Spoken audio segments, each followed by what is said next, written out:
Donald Trump says American oil companies could be up and running in Venezuela within 18 months. 18 months for a country with collapsing production, decayed infrastructure, and oil so heavy it is among the hardest in the world to refine. I'm Fareed Zakaria, and this is not merely an energy forecast. It is a statement about power and America's enduring belief that money and will can compress history.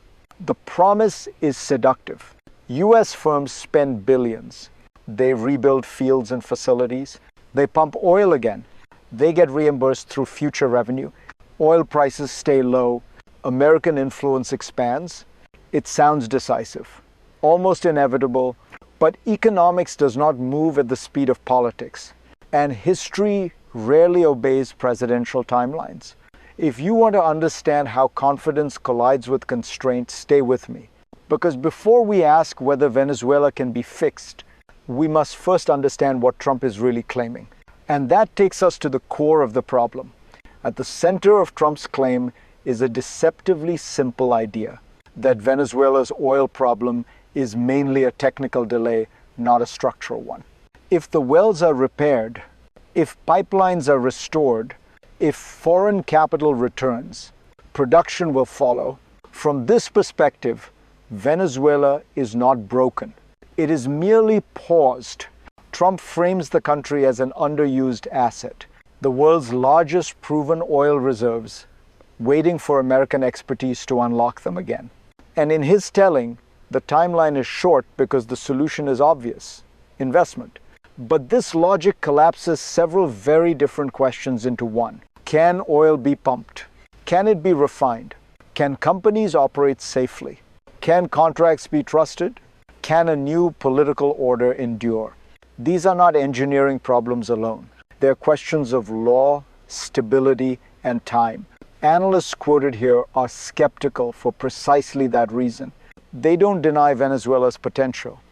They question the assumption that potential equals speed. To see why, we have to look backward at how Venezuela arrived here in the first place. Venezuela's oil decline did not happen overnight. It followed a long, predictable arc. The country once stood as a major oil producer, deeply integrated into global markets and closely linked to American firms operating under license agreements. But beginning in the early 2000s, production started to fall not because the oil disappeared, but because the system around it changed. In 1976, Venezuela nationalized its oil industry. And in 2007, under President Hugo Chavez, the state exerted far tighter control over remaining foreign-owned assets. U.S. oil companies lost operational authority, and in some cases, their stakes entirely. That shift altered incentives. Investment slowed, maintenance declined, expertise drained away. Oil fields are not static assets. They require constant capital, skilled labor, and long-term planning. When those inputs weaken, output follows. The result was gradual, then dramatic decay: infrastructure, aging, production sliding, capacity hollowed out. By the time Trump speaks of revival, he is not addressing a single broken pipeline. He is confronting the accumulated consequences of political decisions layered over decades. And that history sets the stage for the first real rupture in this story. Then came the moment that transformed theory into rupture. After a surprise military operation removed Nicolas Maduro from power, Trump did not speak cautiously. He spoke decisively. He said the United States would run Venezuela.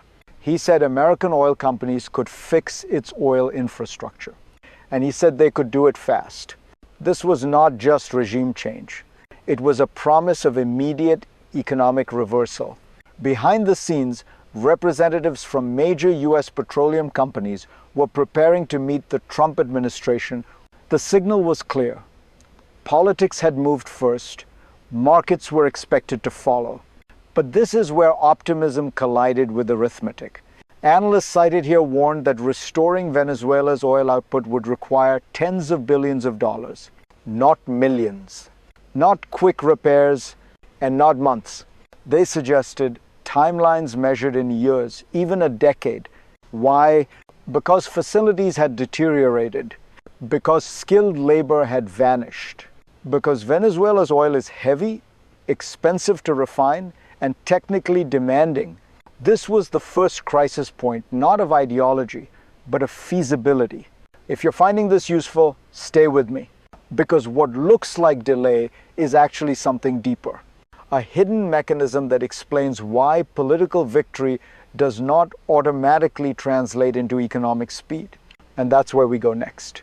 What stands between Trump's confidence and reality is not resistance. It is structure. Oil production is not switched on by decree. It moves through systems that punish shortcuts. Venezuela's infrastructure is not simply damaged. It is interdependent. Wells rely on pipelines. Pipelines rely on power. Refineries rely on specialized equipment and steady maintenance. When one link weakens, the whole chain slows. Then there is the oil itself. Venezuelan crude is heavy. It is harder to extract, harder to transport, harder to refine. That means higher costs and longer timelines, even with investment. There is also the legal architecture. Companies do not just need access to fields.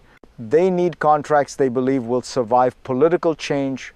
They need clarity on ownership, compensation, and risk. This is why, despite the rhetoric, only one US firm, Chevron, is currently operating there. Others are watching. Waiting. Markets do not rush into uncertainty. They price it in.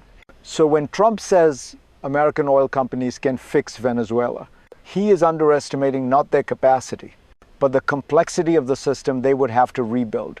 And that complexity soon collides with a second, sharper crisis. The second crisis is quieter but far more corrosive.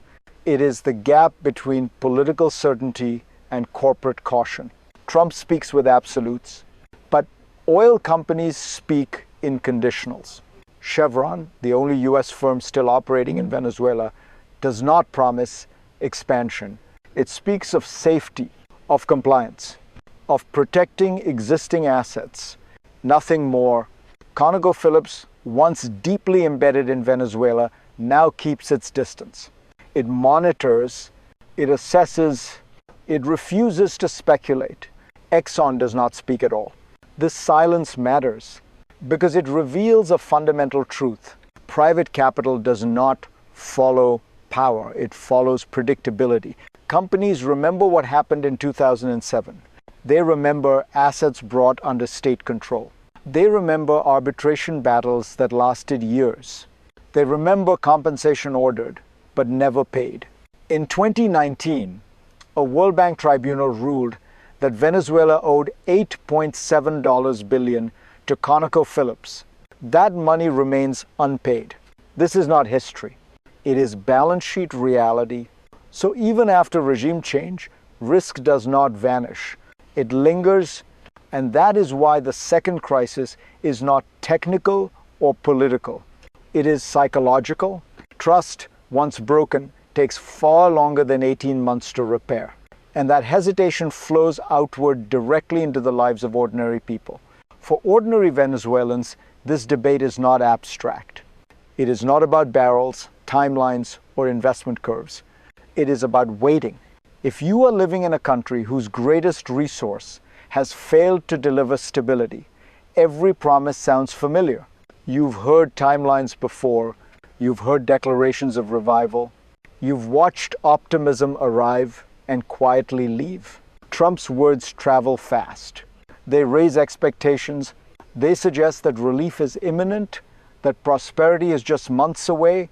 But when production does not surge, when jobs do not appear, when prices do not fall, disappointment deepens. This is the human cost of accelerated rhetoric, because oil wealth, when delayed, becomes something else, a source of frustration, not hope. And for you watching from outside, there is another lesson here. When leaders promise speed, ask who bears the risk if speed fails. If this story makes you pause, share it. Because understanding how power speaks and how reality responds matters more than ever. And as these local consequences unfold, they do not stop at Venezuela's borders. They ripple outward. What happens in Venezuela never stays in Venezuela. Trump frames renewed production as a tool of leverage, a way to keep oil prices low and reinforce American energy influence. On paper, that makes sense. But analysts cited here are skeptical that Venezuela's return would significantly move global supply in the near term, not because the reserves are small, they are vast, but because the flow would be slow. Oil markets respond to timing, not potential. Barrels promised years from now do little to calm prices today. There is also a geopolitical signal embedded in Trump's claim. If the United States can remove a government and rapidly mobilize private capital to control energy output, it sends a message not just to markets, but to rivals. Yet that message weakens if execution lags. Delays create space for other producers to adjust, for alternative suppliers to stabilize prices, for confidence to shift elsewhere.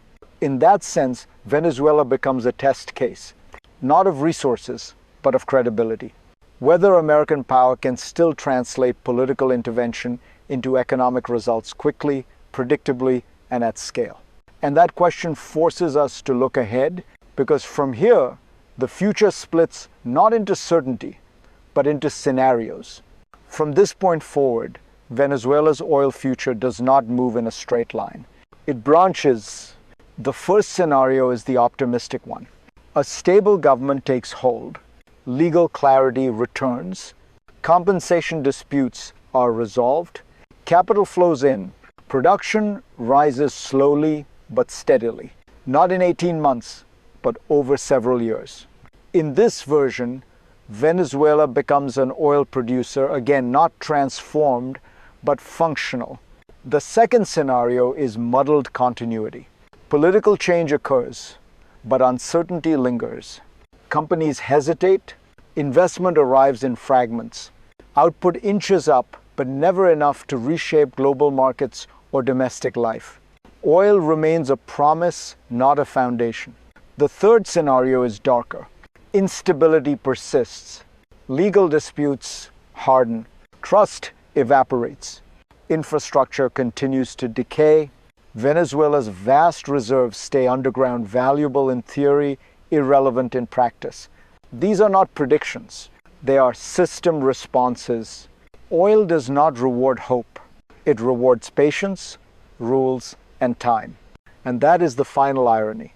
The world's largest proven reserves are useless without the slow work of rebuilding institutions. Which brings us to the real conclusion of the story.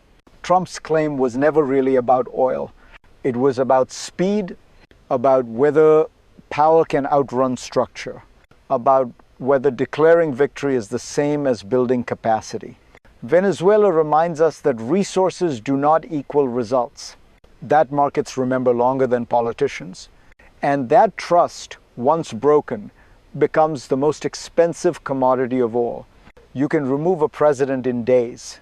You can announce plans in minutes. But you cannot rebuild institutions on a stopwatch.